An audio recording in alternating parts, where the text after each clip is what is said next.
Okay. Oh, this question is for me. And Is it from Nelson? yes, from Nelson. I think this is he has 11 questions. Oh, okay, Nelson. Yeah, he's the best. Anyway, Thanks, Nelson. Noodle, ano yung biggest discovery mo sa sarili mo nung nakilala mo si Z Chicken at lalo na nung naging nanay ka na? So, paano ba yung English nito? What is your greatest discover about yourself since you entered relationship with my husband, and thereafter since becoming a mother?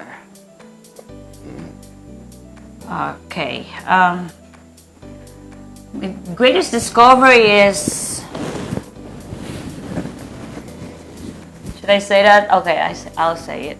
I'm not a player anymore. Isn't that nice? What? Yeah, I'm not a player anymore. Should I repeat it again? No, you heard it. No, I'm pretty sure they took notes. Yeah. So yeah, the greatest discovery now that I'm married is I'm not a player anymore. This is the third time I said it. So okay, I'm done. Okay, when it comes to motherhood, is that correct? Lalo na nung naging nanay ka na. I would say I am more committed to their success over mine. So, mas mahalaga sa akin yung success nila kaysa sa success ko. Yeah. Did I answer it? Okay. Next, your turn. From Nelson. Chicken, when it comes to failure, how you handle it? You know what? I don't like being right. Being what? Right. I don't like being right. I don't like being right because if I'm right, I'm not learning anything. So if I'm wrong, there's opportunity for me to learn something. However, it depends on what we're talking about as failure. Like if I fail at baking something, I'm okay with that. If I fail at a new business venture, I'm okay with that. Failure is just part of the process of being successful. You're gonna have to fail to understand what your customer needs. And if you get it right on the first shot, great. Do it again. And then do it again. And if failure shows up somewhere in there, don't be disappointed. I mean, success is always right around the corner. Either you passed it or you're on your way to it. But failure is really just an ingredient in the whatever dish you're making. You need some failure in there. But it teaches you, it humbles you, it makes you.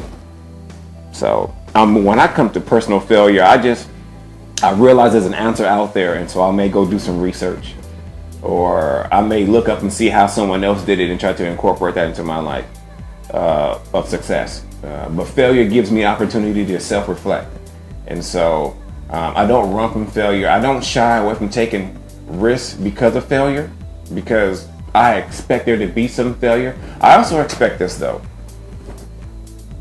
If I'm going through a project and the project is 4 months long, and if I fail in the second month or the first month, I know that by the time we get to the fourth one, I'm going to do everything possible to regain that territory, to regain that ground, and make up and end the whole thing successful, despite the failure. So failure for me is a motivator to make me work harder, to make me focus, to make me see what I'm missing that I need to incorporate. So that's how I deal with failure. Great. Awesome. Okay, this is the last question from Nelson. Nelson. Okay. This one is for me. So he said, Noodle, ano pa yung bagay na gusto mong gawin? What are the other things you want to accomplish in life? I want to own several apartment complexes. And I want to travel the world. Yeah. Join me. Join us. Nelson. Okay. Thank you, Nelson, for that wonderful shout out. Hey, you want to say thank you for the questions? Thank you, Nelson, for the questions. Visit the city of David when you're in Israel. Hopefully you're somewhere near Jerusalem. Okay. This one is from Patrick Kamunkal, Principe. Also go to Ashkelon. Take the train down to Ashkelon. Get off and go to the Holiday Inn hotel that's kind of shaped like a snow globe. And stay on the ground floor. Those are the best views. Oh, is it underground? No, but the ground floor. Because it's like a dome. And so if you're on the ground floor... It's like an igloo? Yeah, like an igloo. But if you're on the ground floor, you get a better view of the beach, I think. Because anything else, you're just looking at water. And at nighttime, looking at water's Oh, just... so Israel has a beach? Yes. Oh, nice. Israel's on the Mediterranean. Okay. So anyway, and then there's a bakery down the street. So walk east and then go north and to the bakery. And the bakery be on your right. You'll see this block wall and these little bistro seats out, but they're made of wrought iron. And go in there and get one of their traditional pastries. I'm just saying. Okay. Thanks, Nelson. Okay, this is from Patrick Abungkal, Principe. Ang tatanong ko sana, does size matters? Ha ha, LOL. So, the size... what is the question? Does size matters? I don't think the size of your car matters if you don't have an... Like, for example, we have the minivan, and there's 3 car seats in there, so it matters. Before the minivan, there was the Mercedes, and there was the Jetta, right? Okay. So size was definitely an issue there. If you're talking about cars. If you're talking about airplanes, I really think that you kind of need an airplane that people have enough space to walk around, have a lavatory. So to have a 5-seater airplane and you got 5 people in your family, that's kind of crazy. Where you can put your luggage at? I mean, if you're talking about stoves over there, it depends on how much you like to cook. So, I mean, how many burners do you want to have going at once? Do you need burners and a griddle? If you're talking about calibers of weapons, of guns, the 9mm bullet, in my opinion, is kind of inferior because it can't penetrate a windshield. I mean, what are the odds that you're going to be in a gunfight with somebody who's not being blocked or obscured by something? Bus stanchion or windshield of their car or something. So really you want something that can penetrate. So I would say when it comes to size, you want something that can penetrate. Penetration is the key. So I hope that answers your question. Okay, his next question is, sino may lahing kambal sa inyo dalawa ng asawa mo? On what side of the family we have twins? Are there twins?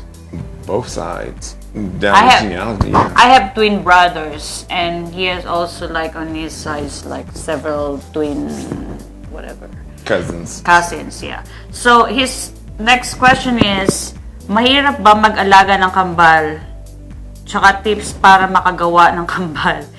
Is it hard to take care of 2 babies at once? First of all, we have 3 babies. But he's just wondering because he wants to have twins, he said. So, and then...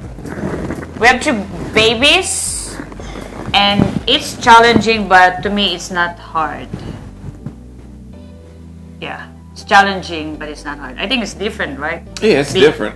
Okay. It's different from being single and not having any babies. And so I'd rather have the challenges of dealing with the kids than the challenges of not dealing with kids.